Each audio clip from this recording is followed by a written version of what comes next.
नमस्कार, आप देख रहे हैं न्यूज नेशन और आपके साथ में हूं लक्ष्मी उपाध्याय। बात उस रहस्यमय बीमारी की करेंगे जिसके ऊपर से रहस्य का पर्दा उठ चुका है। यूपी, मध्य प्रदेश और बिहार में बच्चों को अपनी गिरफ्त में लेने वाली बीमारी का पता चल गया है। यूपी के फिरोजाबाद से लौटी सेंट्रल टीम ने जांच के बाद ये पता लगाया है कि ये रहस्यमय बीमारी डेंगू वायरस का वो वेरिएंट है जिसे मेडिकल साइंस सबसे ज्यादा खतरनाक मानता है। ये वेरिएंट है D2। इस वेरिएंट के मरीजों को अगर वक्त पर इलाज नहीं मिले तो ये जानलेवा साबित हो सकता है। यूपी और एमपी में इस वक्त इस रहस्यमय बीमारी को लेकर क्या है ग्राउंड रियलिटी, वो आपको दिखाते हैं इस रिपोर्ट के जरिए।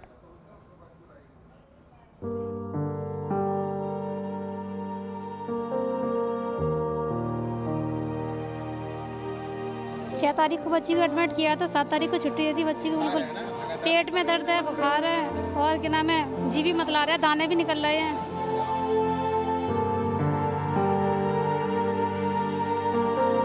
दवाई ले ली थी प्राइवेट और उसको कोई आराम नहीं मिल रहा है, तो सब लोग बोलते हैं सरकारी में ले जाओ, उसको बता के लाओ।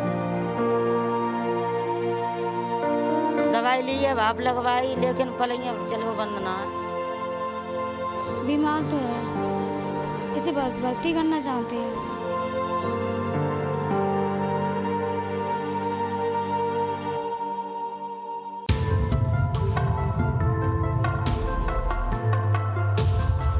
भोपाल में एक बेड पर दो बच्चे एडमिट हैं। यूपी के फिरोजाबाद में अस्पतालों में लाइनें लगी हैं। ग्वालियर में अस्पताल फुल हैं। उन्नाव में भी केस तेजी से बढ़ रहे हैं। मथुरा में भी बेड और वार्ड दोनों फुल हो रहे हैं। कोरोना की तीसरी लहर से पहले ये बच्चों पर उस रहस्यमयी बीमारी का कहर है जो यूपी से लेकर बिहार और मध्य प्रदेश में मौत बनकर टूट रही है। अस्पतालों में बच्चों की लाइनें लगी हैं। किसी को बुखार है तो किसी का बुखार उतर नहीं रहा। फीवर का up and down mummy papa की धड़कनें बढ़ा रहा है, क्योंकि इसी बुखार में हंसता खेलता बच्चा धीरे धीरे सुस्त पड़ता है और फिर उसकी सांसें थम जाती है। अलग अलग राज्यों में इस रहस्यमयी बीमारी का पहली बार पता लगाया गया है। Indian council of medical research यानी ICMR के मुताबिक ये नई रहस्यमयी बीमारी डेंगू के नए वायरस स्ट्रेन के चलते आई है, जिसका नाम है डेनवी-2 यानी D2। ये नया स्ट्रेन पुराने किसी भी स्ट्रेन का सबसे खतरनाक रूप है, जो कई बीमारी को गंभीर बनाने का काम करता है। D2 के चलते इंटरनल ब्लीडिंग का खतरा काफी बढ़ जाता है। इसके चलते ये सबसे घातक और जानलेवा है। हाँ, यूपी में जो हुआ है अभी फिरोज़ाबाद में और मथुरा में और आगरा में भी देखा गया है, उसको क्लियरली ये पता चला गया है कि ये डेंगू फीवर है और D2, जिसे डेंगू वेरिएंट सीरोलॉजी में D2 है, जिसमें हेमरेजिक भी होता है, जिसकी वजह से बहुत जानलेवा टाइप का होता है। डॉक्टर साहब ने बताया भी, जिसमें फ्लूइड्स का और प्लेटलेट्स का, कई में प्लेटलेट्स ड्रॉप भी करती हैं, तो वही पाया गया है कि ये D2 डेंगू था, जिसकी वजह से ये प्रॉब्लम थी। मतलब ये कि लोग जब तक बच्चों के बुखार के बारे में इलाज को लेकर सोचते समझते हैं, तब तक शरीर के अंदर पहुंचा डेंगू वायरस का नया स्ट्रेन इंटरनल ब्लीडिंग बढ़ा देता है। जब तक इंटरनल ब्लीडिंग का पता लगता है, तब तक देर हो जाती है। D2 वेरिएंट जो है, इसमें ये इसलिए खतरनाक है क्योंकि इससे हेमरेजिक टेंडेंसी ज़्यादा होती है। हेमरेजिस से क्या होता है कि पेशेंट को प्लेटलेट्स लो हो जाते हैं, उसको ब्लीडिंग होती है और इंटरनल ब्लीडिंग कभी कभार एकदम से प्लेटलेट फॉल करते हैं, तो लोग जब तक हॉस्पिटल पहुंचते हैं तब तक उनका BP वगैरह बिकॉज ऑफ ब्लीडिंग फॉल कर जाता है और लोग शॉक में चले जाते हैं। तो ये इसीलिए खतरनाक है क्योंकि ब्लीडिंग टेंडेंसी ज़्यादा होने की वजह से अगर मान लीजिए ब्रेन हैमरेज हो गया या अंदर कहीं इंटरनल ऑर्गन्स में हैमरेज हो गया, तो एक्सट्रीम केसेस में लोगों की डेथ हो जाती है। तो ये इसीलिए खतरनाक। एक तो डेंगू और मलेरिया का पीक सीजन, ऊपर से डेंगू वायरस का नया वेरिएंट, दोनों का कॉकटेल मिलकर इन दिनों यूपी से लेकर मध्य प्रदेश और बिहार के अस्पतालों में कहर बनकर टूट रहा है। यूपी का फिरोजाबाद, मथुरा, आगरा, कानपुर, मेरठ, लखनऊ, मध्य प्रदेश में मंदसौर, जबलपुर, रतलाम, आगरमालवा, भोपाल, छिंदवाड़ा और इंदौर जिलों में डेंगू के केसों में इजाफा हो रहा है। यह फिरोजाबाद मेडिकल कॉलेज की तस्वीरें हैं। सरकारी डेटा के मुताबिक रहस्यमयी बीमारी के चलते जिले में अब तक 57 बच्चों की मौत हो चुकी है। सरकारी अस्पतालों में भर्ती ऐसे बुखार वाले मरीजों की संख्या सैकड़ों में है। बीते 24 दिनों में यहां 180 बच्चे ऐसे आए जिन्हें बुखार भी है और बदन में दर्द की शिकायत भी। मैं इस समय फिरोजाबाद के मेडिकल कॉलेज में मौजूद हूं और यहां मैं आपको तस्वीरें दिखाता हूं कि किस तरीके से डेंगू के मरीज लगातार बढ़ रहे हैं और ख़ास तौर पर बच्चों की संख्या सबसे ज़्यादा सामने आ रही है। अभी भी गांव देहातों से बच्चे यहां इलाज कराने के लिए पहुंच रहे हैं और यहां किसी के भी हाथ में आप देखेंगे तो सबके हाथों में छोटे छोटे बच्चे हैं, मासूम बच्चे हैं जो बीमार हैं। यहाँ आप तस्वीरें देख सकते हैं जो कि मेडिकल कॉलेज में इलाज के लिए पहुँचे हैं। इन लोगों से बात कर लेते हैं, उनसे पूछते हैं। ये बताइए क्या हुआ है? बुखार आ रहा है, इसके पेट में दर्द है। अच्छा, बुखार कब से आ रहा है? इसको 2 दिन हो गए। बोली गांव वाले पहुंचते, गांव में कोई डॉक्टर के टीम? नहीं, सामने ही रहते हैं जैन मंदिर पे। अच्छा, दवाई ले ली थी प्राइवेट और उसको कोई आराम नहीं मिल रहा है, तो सब लोग बोलते हैं सरकारी में ही ले जाओ, उसको दिखा के लाओ। क्या बीमारी है? इसको बुखार आ रहा है, उल्टी हो गई है रात तनते, फिर अब दिखाया प्राइवेट दिखाया भी नहीं, मैंने कहा हॉस्पिटल ले जाइए इसको। पेट में दर्द है, बुखार है और क्या नाम है, जीभी मतला रहा है, दाने भी निकल रहे हैं। 7 तारीख को छुट्टी दे दी थी और उनका आराम है नहीं।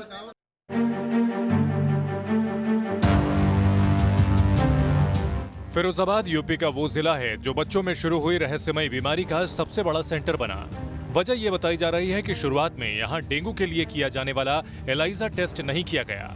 कोरोना खतरे के बीच शुरुआत में बच्चों का सिर्फ तेजी से रैपिड एंटीजन टेस्ट किया जाता रहा। बाद में एलाइजा टेस्ट के किट अस्पताल पहुंचे, तब डेंगू का मामला क्लियर होने लगा। नहीं, कोई कमी नहीं थी। एक्चुअली हम लोग के यहाँ हर मानसून सीजन में एक आध केसेस आते थे, इतने केसेस नहीं आते थे और हमारा रैपिड कार्ड टेस्ट से उसकी भी सेंसिटिविटी अच्छी है, प्लस प्लेटलेट मॉनिटर कर रहे थे, तो हमारा पूरा उस पर निगरानी था।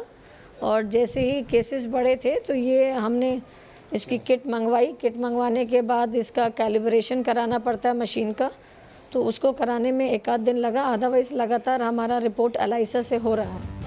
यूपी में फैल रही रहस्यमयी बीमारी को लेकर खुद सीएम योगी आदित्यनाथ पिछले कई दिनों से एक्टिव मोड में हैं। अब जब ये साफ हो चुका है कि रहस्यमयी बीमारी कुछ और नहीं बल्कि डेंगू है, तो अब इसे लेकर पूरे फिरोजाबाद जिले में स्वास्थ्य विभाग बीमारी रोकने के लिए ऑपरेशन चला रहा है। डॉक्टर्स की टीम है जिनको अलग अलग कार्ड वितरित किए गए हैं और सीएमओ फिरोजाबाद भी लगातार यहाँ पर मौजूद है जो मॉनिटरिंग कर रहे हैं और वो खुद जिम्मेदारी तय कर रहे हैं।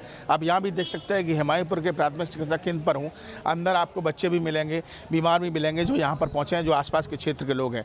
लेकिन कहीं ना कहीं जैसा देखा जा रहा है कि जितनी तेज़ी से, जितनी सख्ती से सीएम इस पूरे मामले को लेकर गंभीरता से है, डेंगू को लेकर इस प्रशासन भी लगातार गंभीर है, टीमें बनाई हुई हैं, लोगों को जागरूक करने का काम किया जा रहा है। लेकिन बुखार जो है, जो डेंगू है, वो लगातार उसके बावजूद भी पैर पसारने का काम कर रहा है और संख्या जो है वो लगातार फिरोजाबाद में बढ़ती हुई नजर आ रही है। डेंगू वायरस के 4 सीरोटाइप यानी स्ट्रेन पाए जाते हैं, D1, D2, D3 और D4। D1 और 4 में तेज बुखार, प्लेटलेट काउंट कम होना और शरीर में दर्द होता है। दवाई लेने से 5 से 7 दिन में ठीक हो जाता है। D2 में तेज बुखार के साथ इंटरनल ब्लीडिंग होने पर शरीर पर चकत्ते पड़ जाते हैं। इसमें मरीज के शरीर में प्लेटलेट्स तेजी से कम होते हैं जो जानलेवा साबित होता है। D3 में डेंगू हेमरेजिक फीवर में ब्लीडिंग, नाक, पेट, दिमाग में इंटरनल ब्लीडिंग होती है। प्लेटलेट काउंट कम हो जाते हैं और ये स्थिति जानलेवा साबित होती है। 4 तरह के वेरिएंट्स होते हैं, डेन 1, डेन 2, डेन 3 एंड डेन 4 और 3 तरह से क्लिनिकल प्रेजेंटेशन होता है डेंगू का।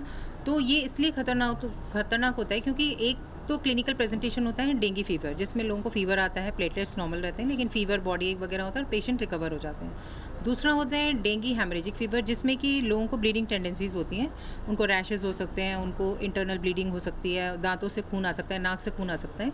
और तीसरा होता है डेंगू शॉक सिंड्रोम, जिसमें कि ब्लीडिंग की वजह से लोग शॉक में चले जाते हैं और लोगों की डेथ हो जाती है। यूपी के ब्रज इलाके में भी रहस्यमयी बीमारी बच्चों के लिए जानलेवा साबित हो रही है। ये मथुरा के जिला अस्पताल की तस्वीरें हैं, जहां छोटे छोटे बच्चों के साथ आए परिजनों की अस्पताल के बाहर लाइन लगी है। मथुरा के जिला अस्पताल में आप तस्वीरों में देखिए किस तरीके से जो रजिस्ट्रेशन की खिड़की है उस पर लंबी कतार लगी हुई है। काफी लंबे समय से लोग अपना रजिस्ट्रेशन कराने के इंतजार में लाइन में लगे हुए हैं। यहाँ बच्चों में उल्टी दस्त के साथ साथ बुखार की शिकायतें मिल रही हैं। यहाँ न्यूज नेशन रिपोर्टर को पता लगा कि लेप्टोस्पाइरोसिस और स्क्रब टाइफस जैसी बीमारियों के सैंपल 7 दिन पहले मथुरा से लखनऊ भेजे गए थे, लेकिन कई लोगों की रिपोर्ट पूरा हफ्ता बीतने के बावजूद नहीं आई। यूपी की तरह मध्य प्रदेश में भी बच्चों में रहस्यमयी बीमारी का केस लगातार बढ़ रहा है, जिसके चलते अस्पतालों में मरीजों की भीड़ बढ़ती जा रही है। भोपाल के हमीदिया अस्पताल में तो एक बेड पर 2-2 बच्चों का इलाज चल रहा है। ग्वालियर के जयारोग्य अस्पताल की ओपीडी में क्षमता से ज्यादा मरीज पहुंच रहे हैं। पिछले 4 दिनों में करीब 3000 के आसपास मरीज हर रोज पहुंच रहे हैं। आलम यह है कि मेडिसिन विभाग के बेड फुल हो चुके हैं और अब नौबत जमीन पर बेड लगाने की आ गई है। लेकिन हालत इस समय ये है, जब से वायरल डेंगू फैल रहा है तब से जितनी क्षमता है इस मेडिसिन वार्ड की उससे भी ज़्यादा मरीज़ यहाँ पर अभी हमें दिखाई दे रहे हैं। ज़मीन पर बिस्तर लगाने पड़े हैं, ज़मीन पर ही उनकी ड्रिपिंग हो रही है, बोतल लग रही है और ज़मीन पर ही इलाज चल रहा है। इनसे पूछ लेता हूँ, क्या हुआ है आपको? पेट में दर्द। कब से भर्ती हैं? परसों आए। पलंग नहीं मिला? नहीं, पलंग है ही नहीं है। पलंग नहीं है, परसों आए। 1 2 3 4 5 6 7 8 9 लगभग 10-11 बेड तो नीचे लगाने पड़े हैं और 22 बेड की क्षमता इस हॉस्पिटल की है। आलम यह है कि किसी बेड पर जो परिजन हैं मिलने वाले, उनकी संख्या ज़्यादा है, लेकिन मरीजों की क्षमता से ज़्यादा यहाँ इस समय अस्पताल में मरीज भर्ती हैं। ये यहाँ की रियलिटी रिपोर्ट है। मच्छरों से पनपने वाली डेंगू बीमारी लाइलाज तो नहीं है, लेकिन वक्त पर इलाज ना मिले तो ये जानलेवा भी साबित हो सकती है। डेंगू वायरस के खिलाफ अब तक दुनिया में कहीं भी वैक्सीन नहीं बनी है, लिहाजा इससे बचने का सिर्फ एक ही उपाय है कि आप अपने आसपास मच्छरों को पनपने ही ना दें। घर के आसपास की जगहों को साफ सुथरा रखें, बच्चों को पूरे कपड़े पहनाएं, जाने अनजाने कहीं ठहरा हुआ पानी हो तो उसे फौरन हटाएं और सोने के लिए मच्छरदानी का इस्तेमाल करें। Team news nation. यूपी में डेंगू वायरल के साथ साथ रहस्यमयी बुखार के खौफ लगातार बना हुआ है। आपको दिखाते हैं कि आखिर रहस्यमयी बुखार को किस तरह की बीमारी माना जा रहा है, आखिर क्यों ये बीमारी इतनी घातक साबित हो रही है। रिपोर्ट देखिए। यूपी के 10 से ज्यादा जिलों में इस तरह का मंजर है। कोई माँ अपने लाल के लिए अस्पताल में बिलख रही है, कोई पिता अपने बच्चे को बचाने के लिए गुहार लगा रहा है।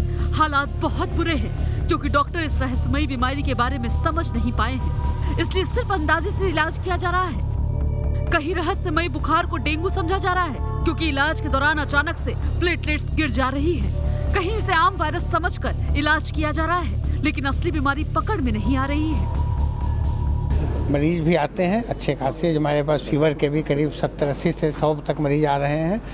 हम लोगों के यहाँ कार टेस्ट के माध्यम से हम लोग उसकी जांच भी करते हैं डेंगू के लिए, और टाइफाइड और मलेरिया ये भी इस सीजन में ऐसा देखा जा रहा है कि वो भी मिल रहा है।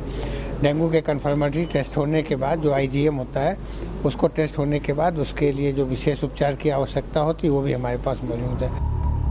बीमारी तेजी से फैली तो जांच की गई। अब 2 तरह की बीमारी की बात सामने आ रही है कि ये रहस्यमयी बुखार क्या हो सकता है।